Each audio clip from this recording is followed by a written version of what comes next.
And of course it's got a lot worse since 2014.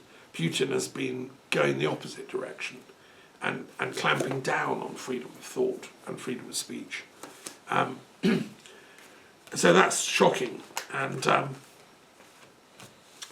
let us hope that through a miracle, philosophy can trickle out and spark some conscience in these people that are misusing power. It's interesting to watch social psychology at play. So, in Netanyahu's Israel, if you try and say, well, maybe the Palestinians got a point, maybe they should have a second state, you get shouted at by the mob. And there are parts of the Palestinian world where if you say, well, I don't know, not all Israelis are bad, maybe we should just make a peace treaty, you get shouted at, because extremist Palestinians don't want Israel to be there and want them to leave, and extremist Israelis want all Palestinians to leave. So, we've got to have a place in the middle where we can have dialogue and peace built.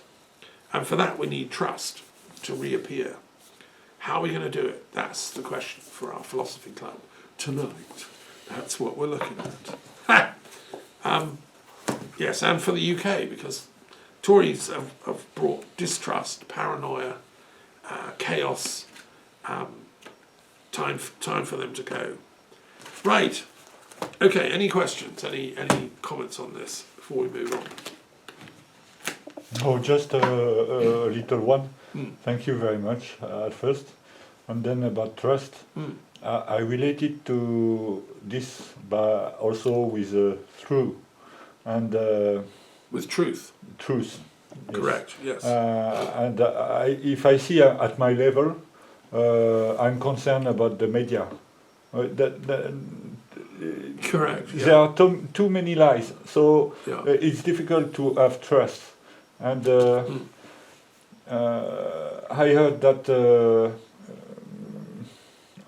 Hannah Arendt talking about totalitarianism. She said totalitarianism happens when people cannot believe nothing because of lying or whatever. She said that? Yes. I have to find the quote exactly, but yeah. That's the meaning. Interesting. Yeah. She was a great thinker, Hannah. Yeah. When you speak about Israeli people, some of them they want no Palestinian. So it's clear we can negotiate with that point because the expression of one part is clear. The second part of you mean we can't negotiate with that? We can oh, because we can. What is your goal? You say it. Yeah. And of course you say, oh, I won't accept that. Right. But you can have a discussion. Yeah, at least it's true. They're being honest. That's yes, what they want. yes. Yeah, we trust that if you're telling you're my adversary, but you're telling what you want.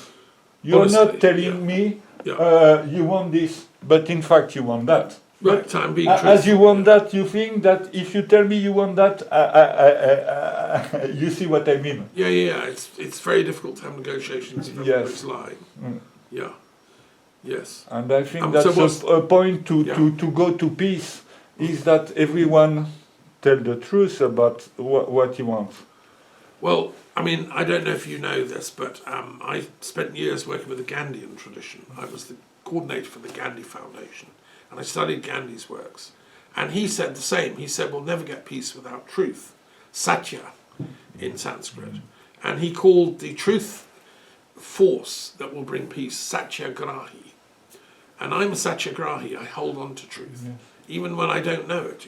I'll say I don't know it. Which is what Buddha said. Right speech, which is one of the principles Buddhists believe, includes telling the truth.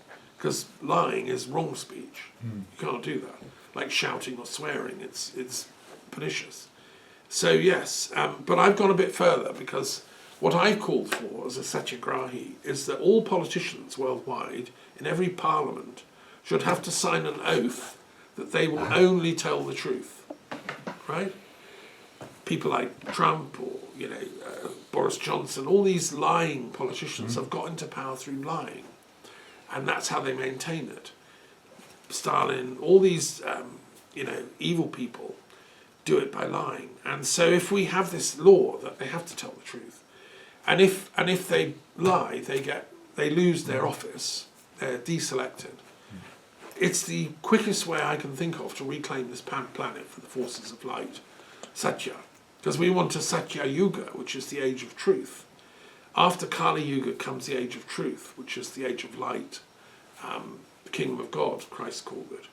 So that's one thing, is preventing that. The other thing is I wrote a novel several years ago, which is sort of like a kind of utopian fiction novel. It's a historical commission. I'll just go and get it. I think it's over there. I enjoyed writing this novel. Yes. Wow, it's a big one. Yeah, it's a proper novel. It's about Turgenev size. It's not Tolstoy or Dostoevsky size. It's a sort of medium-length novel, and it's not a novel. It's written as a history book. I'm giving away a secret here, right? So the plan was to get this published as a history book, but what it consists of is the history of our future, channeled into our present from historians of the very far future. So the conceit behind the book is that 10,000 years from now, there's world peace. Everyone lives in harmony. There's enlightenment. They're all like Buddha. They convene a commission of inquiry into how did humanity get out of our time of troubles to that state of peace. And they have the world's leading historians, who are all like enlightened sages, discuss and convene this commission. And one of the scientists, who's a historian, who's working on that commission, leaks some of the data through to our time. Because these people are so enlightened, they can tune into the past. They can, there could be one flying in the room now from the far future. The only rule is they're not allowed to interfere with other time zones. So they can't make, hello, we're here visiting from 20,000 AD. No, they're not allowed to. But this woman, who's a historian way in the future, is so concerned about our time and the sufferings we're going through that she decides to leak some of their findings. And that's what the book consists in. It's a history of, it's done through a journalist called Daniel, who's going around Italy covering stuff, and he suddenly gets this weird stuff on his computer, like a download from the far future, which is what the novel is, right? And I would read it. I think it's a great novel. It's really fun to read. And one of the things that is revealed, one of the chapters, how they got to a world of peace, is that sometime about 100 years from now, all the tech geniuses of Silicon Valley and all that, they team up and they invent a torus which they can put around the undersea cables that carry all the emails and internet messaging. They're physically there, and they come into, say, Britain or France in these underground cables of laser-like influx. They discover a way, they put a physical torus around them, I don't know how it works, that screens out all lies. It just takes them out. So they can't get through to Britain or France or whatever. And it's a huge breakthrough. The internet suddenly has no more lies on it.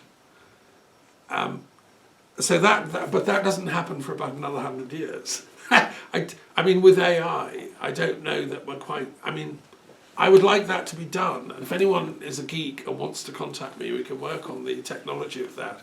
But that has got to be done. We've got to screen out all these lies.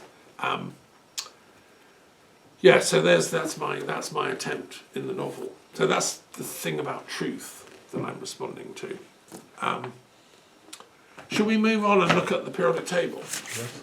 On va voir. Let's see who we can dial up. By the way, can I just say, I tried to make this periodic table future-proof. So one of the questions I was often asked by my students is, how do you know in 1,000 years that the boxes won't all be different? What if you come back 1,000 years from now, sir? Will the periodic table still be like this, or will it be entirely different? Right. It's a really good question. So what I argued in response is, I suspend judgment. What I think is the case, and there's a chapter in the novel about this, by the way, where the history of the future of religions is leaked back into our time, right? I think they'll be much the same. There will be more new religious movements, which are the grey box. There'll be other new religious movements, so there might be a few augmented. But I left space for and etc. So they can go in that box. I think there might be variants of Christianity and Islam and Judaism, but I suspect they'll still be similar. But I would like to think that the more integrative, enlightened, inclusive types of theologies will be more in evidence. But I think the philosophical ones will still be pretty much the same. There'll still be physics, there'll still be chemistry, there'll be mathematics, there'll be biology and medicine. They just will know a lot more about them. And then the pagan ones, primal ones, I think they'll still be here. There'll still be druids at Stonehenge at the summer solstice, but they hopefully will just be wiser, kinder, more enlightened. But anyway, I just wanted to share that. So I will have to come back. I'll reincarnate 1,000 years from now and check on the progress of the table. Yes. Okay. Voila. It's your turn. C'est à vous de choisir. I would like to know, if possible, about Freemasonry. Yeah. So please choose the one you want to choose. But my question is, can you focus or at least mention the origin of the topic? Because I heard that it comes from Scotland. Yes. And you are aware of I lived Scotland. in Scotland. Yeah. So that's why I ask you the question. Okay, that's a good one. Yeah. Okay, so we'll do Freemasonry. And the other one I'm going to do, because we were talking about it earlier in the week, and I'm going to do political theory and practice. Okay. 165, which is philosophy, because we're coming up to elections and we've got the European elections. So we'll talk about political theory and philosophy and practice. Well, I guess there is a link with Well, Freemasonry. politics impacts everything, so yeah, there's a link. But we'll start with the Freemasonry one, because that's interesting. I'll do all three at once, right? So there's box 116, 117 and 118. I'll start with the 117 one. So yes, you're right, in that modern Freemasonry, as we know it, evolved its thought in the 1600s, partly in Scotland, partly in England. And it was associated with, they're called non-operative Masons. So Masonry originally began as the craft skill of stonemasons, who were very skilled at advanced building projects like the cathedrals of Europe, Chartres, Notre Dame, Bourges. These are difficult works. And for that, they had to be learned in mathematics, geometry, materials science, what we call physics, like how heavy a block can you lift up on a certain crane. They had to have all that knowledge in their head, as well as the capacity to design the building, architecture, and then how to safely build it. This was like the advanced AI of the Middle Ages here in France and Europe. If you were qualified and became a master Freemason, a master Mason, it meant you were a master of all these disciplines. And it took years. You'd start as an apprentice, like learning to chisel stone. You'd gradually be given more responsibilities, and if you were lucky and you were intelligent, you would be given some text study, like some of the great works of architecture, Vitruvius in Latin, and you'd make your way, you know, and then you'd become a master mason. Okay, so these masons formed as guilds. Okay, all over Europe, in Paris and elsewhere, so that if I was a qualified master mason and I wanted to travel and go and live in Italy, I could then go to the Guild of Masons in Italy and announce myself and say, look, I'm a trained master mason from Scotland. I've built this, that and the other. Do you need any help? And they'd say, yeah, well, actually, we're building a dome in Florence. You would like to help? And then you'd get a job, you know. Okay, so that's kind of how the system worked. And it was true whether you were just a junior apprentice mason. You could travel about. So it was like a trade union, a guild. But because it was a Christian society here in Europe, it also had certain moral implications.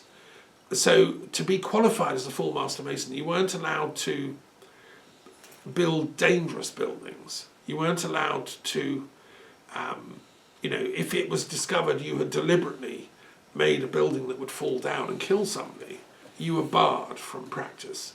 You had to have certain ethical qualities, truth, honesty, generosity, all this stuff. So they developed certain oaths you had to swear to become a mason, and that was, it worked as a system. It was quite good. I mean, they did some great work, building work, you know. In the course of the 1600s, intellectuals in the UK, in Britain, and elsewhere in Europe, they wanted to kind of honour that tradition, but they didn't want to actually become architects and builders. They didn't physically want to have to build buildings, but they wanted to get the initiatory kudos, the energy, from being greeted as a master mason, you know, because it was a lot of status, right? You had a job for life, you had, a lot of kudos. So they just, at some point in Scotland, in the time of William Shaw, who was the chief architect of King James, it's thought that they began to allow people to come into the lodge who were not going to be actual practicing masons. And they were called non-operative masons. So you could join the masons without ever having to do any building, because you would be accessing certain mystical secrets of wisdom. The Masons claimed that their wisdom was even older than Christ, because there were lots of, and it went back as far as Solomon, who had a big temple made, and that it was the people that built Solomon's temple were Masons who knew these secrets. But also so were the Greek builders who built the great temples, and the Romans who built the Parthenon. And so there was a universal club of wisdom holders which transcended particular religions. And this was written down by a man called James Anderson, who wrote the history of Freemasonry. He was a non-operative Mason, so he never built a building, but he was initiated into the lodge of Freemasons. And he wrote a history of this, which is all about, it goes right back to ancient Rome, Phoenicia, Greece, Egypt, and it says these were all Freemasons, and now we have inherited their wisdom. And it became very popular in the course of the late 1600s, 1700s, for people to join the Freemasons to get that wisdom. They wanted to become initiated, like joining, a society with secrets that they could learn. What did they learn? Well, actually, it was quite boring what they learned. They were told to be truthful, they were told to be honest and virtuous. There was nothing, people that attack the Freemasons, I've never really studied them in my experience. I've studied them as a historian, I've met Freemasons, including historians. I've spent time in the libraries of Freemasonry In Scotland, there's a great library for Freemasonry, and in London, I knew the librarian there, and also in Paris at the Grand Lodge. There are Masonic history journals which I've read. There's one called the Ars Quatuor Coronati, because the four crowned martyrs are the patron saints of Freemasons back in the medieval times. They were Christians who were persecuted, you know. And so in the history of all this stuff, the secret is that they were trying to be good people and virtuous people. And you weren't allowed to join them if you were a murderer, a thief, if you had a criminal record, if you were a scallywag, you know. It's thought that Francis Bacon in London was somebody who gave them a boost. So my understanding of the history of Freemasonry is it is really old. It does go back to ancient Egypt, Phoenicia, Greece, Rome, and India and China further afield, because they had their Masons. But every now and then somebody would come along and give an energy boost to it. So it's like an electric current which gets filtered out. And so, say, during the fall of the Roman Empire, when armed mobs were roaming Europe and burning buildings, there wasn't much work, you know. I mean, there wasn't much of a career prospect because people were destroying stuff. So it took a while for the medieval period to then once again celebrate construction and building and doing something beautiful for God. And the Renaissance gave great birth to that. And Francis Bacon was someone that intellectually wanted to see knowledge renovated. He was a reformer who wanted to increase and augment wisdom. He wrote a book called The Advancement of Learning, which he dedicated to King James, who was a patron of these Freemasons. And what Francis Bacon did is he said in what ways we need to advance learning exactly. And he invented scientific method as a way of improving our knowledge, because he realized that cultures are destroyed through lack of knowledge and wisdom. Only if we are wise will we survive. So, and it's said that he also helped refound the Freemasons. I used to live in Islington near the, there's an old house in near where I used to live called Canonbury Tower, which I've been to, where he rented it for a few years. And it's said he had Masonic ritual things going on there. It's very possibly. There's also a theory that he wrote some of the works of Shakespeare. That's a whole other story. There are people that say that. My view is that he was a friend of William Shakespeare, and that he inspired William Shakespeare with certain ideas and plots, and they collaborated on some of the plays. And yes, we found diaries of Francis Bacon with word for word stuff that appears in the Shakespeare plays. I don't think that proves he wrote them all. I think Will and him had a really good friendship and discussions, and you know, he inspired him to write some of the stuff. And what Shakespeare was trying to do is, again, he was a Renaissance thinker trying to augment human wisdom through theatre. Because when you watch a great play, it moves you, and you go out of the theatre promising to be a better person. I'm not going to do that.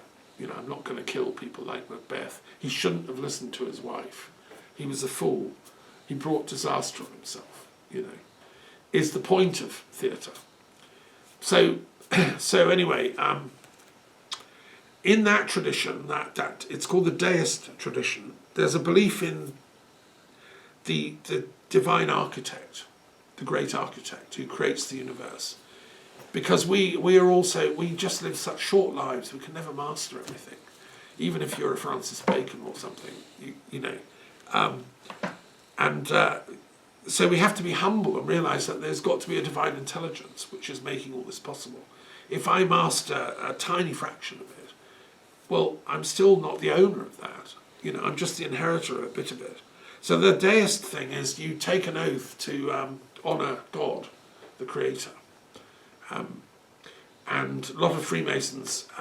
The other thing about this Deist tradition is it spread with the British across Europe. They set up lodges in Vienna, and in France, and in Bordeaux and Paris. And it became a seedbed for the Enlightenment, le siècle des Lumières. Okay, because the point was to end the religious wars of Europe. There'd been too much bloodshed, killing if you're Protestant or Catholic. The Freemasons of Britain were saying, we can worship the great architect whether we're Catholic or Protestant. It shouldn't matter. And we should swear an oath of loyalty and fraternity beyond the battlefields. Right. So it was a peace initiative. And James, the king, he wanted peace in Europe between Catholics and Protestants. That was his great policy thing, which I support. And so did Francis Bacon. So that was the Deist thing. What happened in France is that in the 18th century, some very brilliant Masons active in France. It was initiated by a lodge of Jacobite intellectuals in Paris, a man called Chevalier Ramsay. He was a one-man encyclopedia. He was a Protestant Catholic like me. He'd been a Protestant, he'd been a Catholic. He was a bit of everything. He knew Fénelon, the French theologian, and he wrote studies of universal wisdom and philosophy. He wrote a sort of epic philosophy treatise about the relationship between consciousness and matter, God and the soul. Masterpiece, right? He brought Freemasonry to France because he was an initiate, and a lodge was set up in Paris, which then prospered. People were attracted. He gave a famous lecture about the history of Freemasonry, which we have the text of it, which I have a copy of it, saying basically what I've said. You know, it goes back to the ancients, Solomon, Greece, etc., etc. He was respected and loved by the then king, and a lot of the French intellectual aristocrats joined the lodges. It was big in Bordeaux, it was big in Lyon, it was big in Paris. And a lot of them, these intellectuals, are what we call les philosophes. So that period in French life, they created the Encyclopedia, which is, you know, a famous period in French thought. And all Diderot and the people behind the Encyclopedia were all Freemasons in the French lodges. And they were trying to advance wisdom to help humanity. This is why they were also scientists. So a lot of the great scientists of French culture in the 18th century were Freemasons. They saw science as a sacred art to improve the lot of humanity. The founder of, and they were establishing new branches of science. So Lavoisier was one, he was a Freemason. He developed chemistry. Quenet was another, he developed economics. And so on, you know, others developed physics and so on. And some of the first attempts to create a periodic table of the elements were made possible by these people, because they were exploring the elements scientifically. The greatest collection of these in France was a lodge called the Lodge of the Nine Sisters, which took place in Paris. And it included, to join it, you had to have done something intellectually, published something, made a discovery. You couldn't just go along and say, I want to join. You had to have done something to prove it. So it included all the great intellectuals of European culture and civilization at the time, because you didn't have to live in Paris. It had an international membership. So in Britain, people joined it, including Jeremy Bentham, who founded my university, the University of London. He was a legal expert. He became a member. Joseph Priestley, who helped discover oxygen, he was a member, and so on. And in Russia, people joined the kind of advancement of science. In Spain, people joined. In Germany, some of the great intellectuals throughout Europe joined this Lodge of the Nine Sisters. and they were all corresponding. And in the USA, Thomas Jefferson was a member, the fourth president of the US, I believe, who was a great intellectual. And also Benjamin Franklin, who was co-discoverer of the laws of electricity. When he was in Paris, he joined it. He was the minister from the US to France in Paris, and he was a member. In fact, he became the Grand Master of this Lodge of the Nine Sisters. And the secretary was an amazing guy called Antoine Cour de Gebelin, who was the son of a Protestant pastor from Lausanne in Switzerland, a polymathic intellectual. He wrote a 10-volume work, which I've seen in the University of Glasgow in French. It's called Le comparaison entre le monde moderne avec le monde primitif. And in this book, this genius polymath Freemason intellectual compared and contrasted all the knowledge we have in the modern era with what they had in the ancient times. Were we cleverer than them, or were they wiser than us? You know, it's a masterpiece.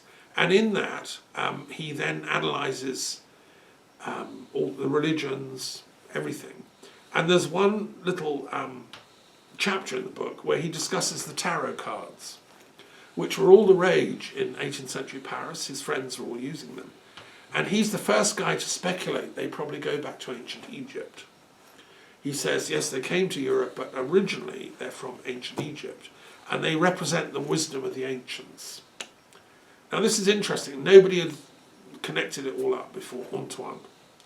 And of course, as I've done the tarot of the gods, I've given all this detail in that book.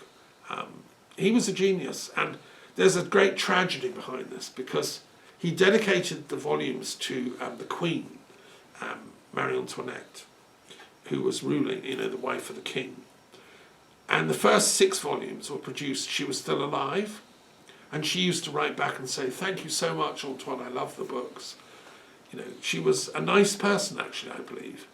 And then she was attacked by the mobs and killed, and the last few volumes, he couldn't dedicate them to her. He lived on, and the lodge lived on. But after the revolution got nasty, a lot of the early intellectual revolutionaries belonged to the Freemasonic lodges. But my belief is that the tragedy of the French Revolution, with its Robespierre violence, terrorism, was not something Freemasonry would have endorsed.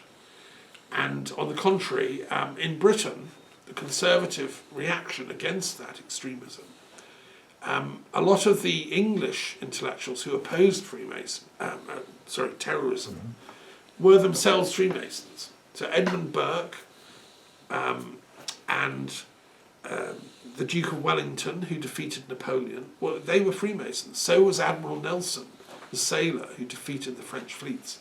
So they thought they were fighting in the name of liberty against people who'd gone a bit crazy. The extremists had taken power. And that's never been written up. Historians have not, I don't know why, really written up the history of Freemasonry during the Napoleonic Wars and the French and British falling out.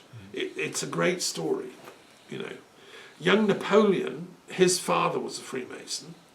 He came to Paris and he absorbed everything. He worked with Freemasons, and he was himself initiated into the Grand Lodge of the Orient. And he was an intellectual savant mathematician, as well as a general, who wanted to advance France's intellectual life. He founded institutions, he reformed the university sector, and when he went to Egypt, he took